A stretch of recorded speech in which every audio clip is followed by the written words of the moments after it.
নববর্ষ উদযাপনের খবর জানতে আমরা চলে যাচ্ছি রংপুরে।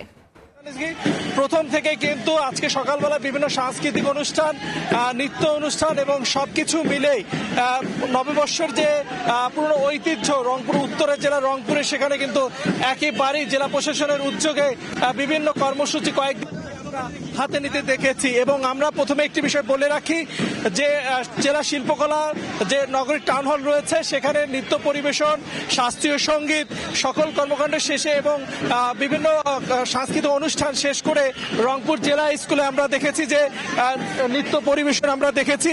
এবং আমরা এরপরে রংপুরের জেলা স্কুলে আমরা দেখেছি যে যে শোভাযাত্রা, সেই শোভাযাত্রা কিন্তু রংপুরের জেলা স্কুল থেকে শুরু করে নগরীর কিন্তু কয়েকটি সড়ক প্রদক্ষিণ শেষে কিন্তু মেইন শহরের দিকে যাচ্ছে। এবং সেখানে পুরো তিস্তাপাড়ের মানুষের যে ঐতিহ্য, লাঠি খেলা এবং তিস্তাপাড়ের মানুষের সবকিছু মিলে কিন্তু আমরা দেখেছি যে একদম ঘিরে উঠেছে।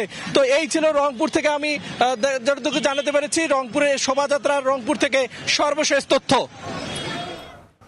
সরাসরি যুক্ত ছিলাম রংপুরে।